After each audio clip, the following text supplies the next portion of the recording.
right, so I'm here with Kelly Sue DeConnick, the creator of Bitch Planet, my current favorite comic in rotation right now. Thank you. It is by a pretty wide margin. It's the only thing I've given to non-comic fans. Like, just take it, just read this. One of the things we've been doing with our interviews is talking about the concept of kind of leaning into what Dragoncon is all about, which is fantasy and kind of allowing ourselves to live in this dream space for a nice weekend before you have to return to the real world. However, individuals like yourself have found almost like a living dream space where you get to be a creator professionally, where you get to, have a voice in a creative space where you don't have to answer to to some of the authorities that dictate to a lot of us. And I just kind of want to get everybody that we talk to speak on, like, what is it like being a professional creative, especially in a nerd space where you have certain levels of freedom? Yeah, I mean, the quip is beats working for a living, right? Right. I wish that were true. It's certainly a better job for me than any I've ever had in the past, and I've done everything from professional makeup artist to event clown to post-operative wound care, working in a bank, and being an improv actor. Wow.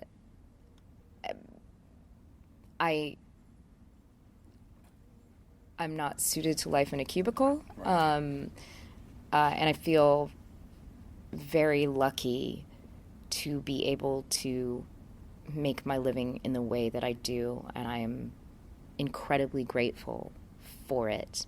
That said, it's still a job. Right. What does a day, like a work day, look like for you? Okay. Well,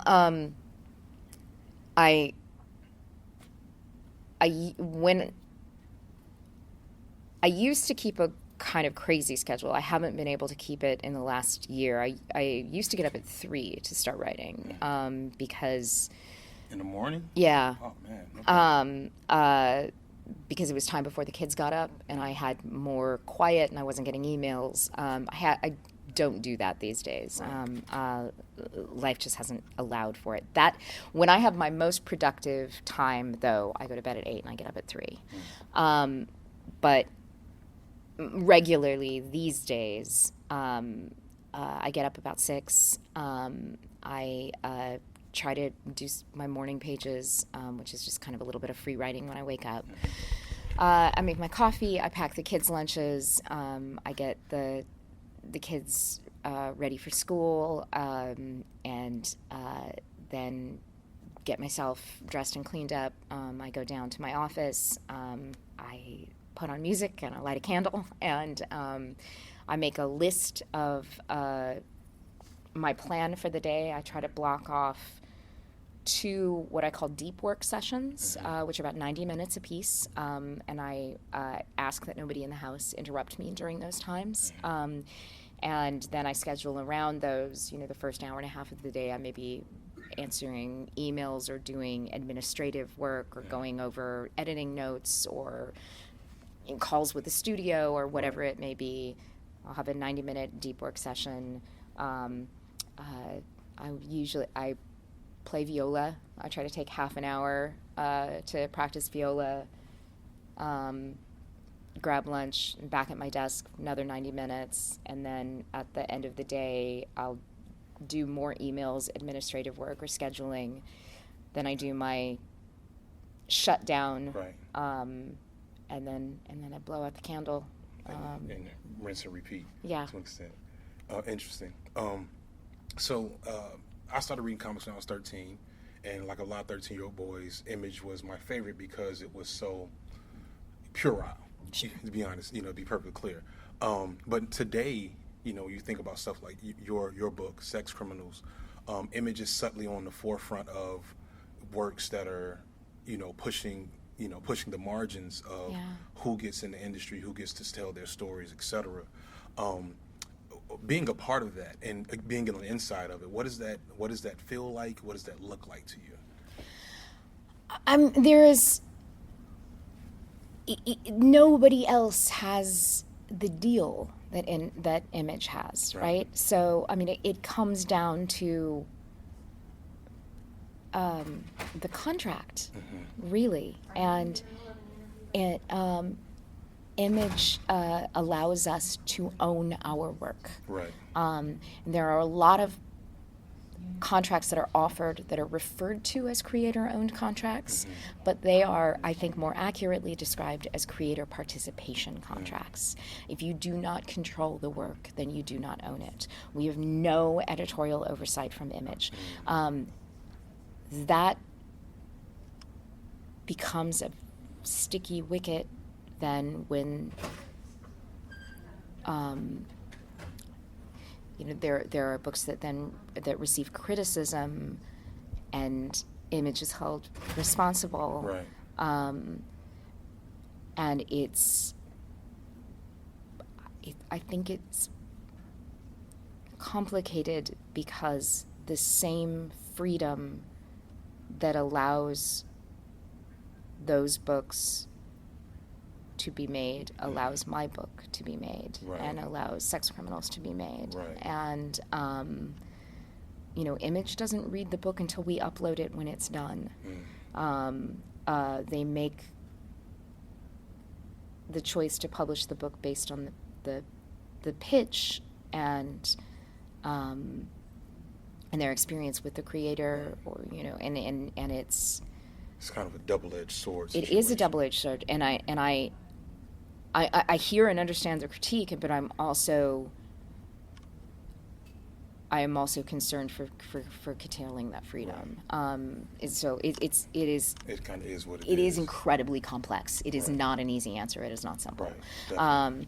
But the fact that, going back to, they allow us to own and control our works down to the paper it is printed on, whether or not we will have ads. We control everything except it has to have the Image eye on the cover, and it has to have and a barcode and the price. Other than that, it's up to us.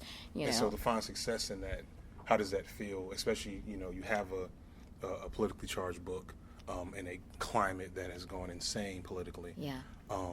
To have maintained, where we're part of a gauntlet that wants to talk to you. So, to find success without compromise, what is that space like? How would you describe that space? I feel very blessed.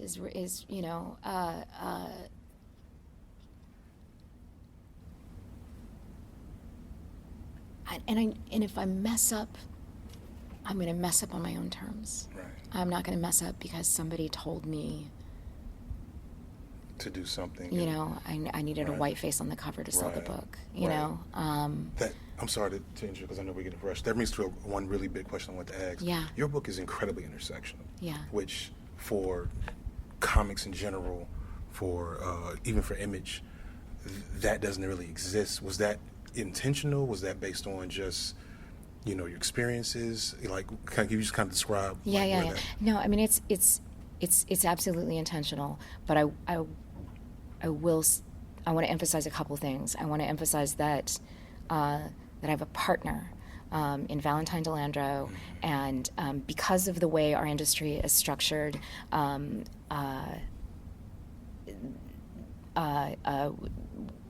the writer tends to get authorial credit more than the artist. And Val and I developed this book very much it is very collaborative.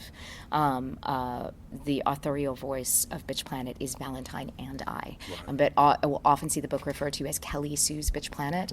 And we've been thinking about this a lot lately, that we need to, I'm just sort of chattier than Val is, but I also think it is because Val is a black man, and I think people are hearing a difficult message and they're more comfortable getting it from the little white lady. Definitely. And we need to change the optics of that. Yeah. So with Bitch Planet Triple Feature, I think part of the authorial voice thing has been that back essay, the essay at the end of every issue. I always write that, and I always write it because I'm the writer. Right. but because of that, it's a perception that I'm speaking for the book. Right. And so we have changed it with Bitch Planet Triple Feature. So it's from, that essay is from Val and I. And we end it with a picture of Val and I, because I think you need to see. Right, you need to recognize. You that need this to is a understand. collaborative. Yes. And, but I mean, I think people are more comfortable with the book from the Little White Lady than they are, you know. There's always been a covering for when white women speak up against, oppression, and that sometimes isn't there with black men. I think we know that very well. And I just want to say I commend you for wielding that as effectively as it really gets done, especially in modern popular media. A lot of folks, they do it, and then you get Lena Dunham's, I'm not to criticize but like I benefit from it, right? Right. So I think we need to, like I am, there. I mean, there's certainly we exist at an intersection, right? Right. You have male privilege and I have white privilege, Right. and in ways we each walk through the world with these different things. But Right. and I hate that we have to cut this short because this is a really interesting conversation. We'll have to pick this up another time, but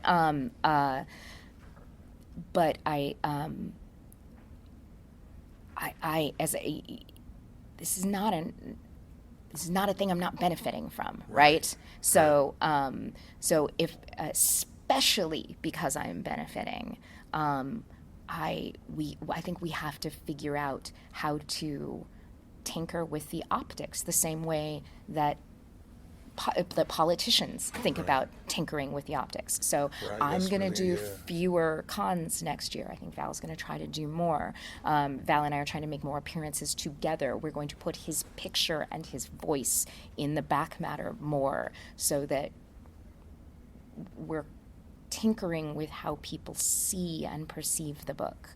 And it's hard. I can't correct.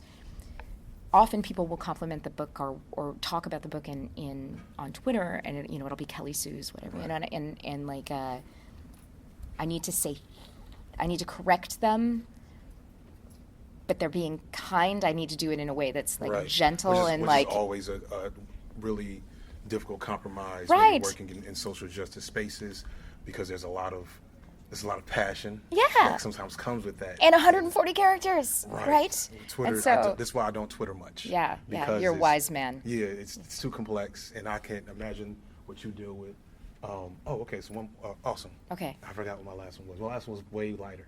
All right. My last one was much lighter. It was just kind of a, not focusing too much on, your gender identity in the industry, but we have a predominantly male audience.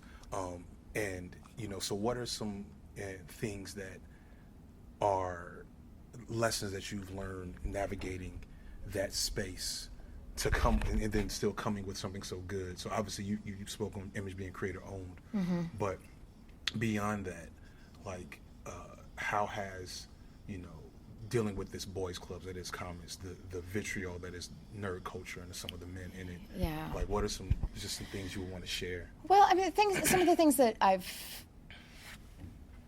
there's stuff I found really frustrating early in my career.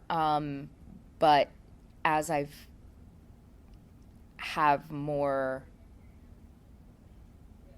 as people have begun to associate my name with the ability to sell a book, I have more power. Right. And as I have more power, I am allowed more privilege, right? Right. So, there were assumptions made about what characters I could write and what characters I couldn't write because of my gender identity. The joke I made early on was, one of my favorite Spider-Woman books was written by Brian Bendis, who is neither a spider nor a woman. Right. It's amazing. You know? It's really impressive that he can do that. Yeah. It must have been his testimony. I don't walk around. I mean, and in fact, there's a Junot Diaz quote about and I can't quote him, but you could find the quote if you were to look for it. But he talks about, women, because of the lack of representation for us in protagonists, right? We have been trained to cross-identify from a very young age. So women writers don't have to work very hard to cross-identify, because we always think of, when we watch Harry Potter, we're not like, oh, we're the smart girl sidekick. We're Harry. Right. Just like every other kid in the world, we're Harry, right. And I think that happens with people of color too. Yeah, people definitely. of color have to cross-identify with white faces because that's what's up there. Right. It's a requirement. Yeah. I'm being nodded up. But you've been awesome. Thank you so much. You're for very the welcome. questions.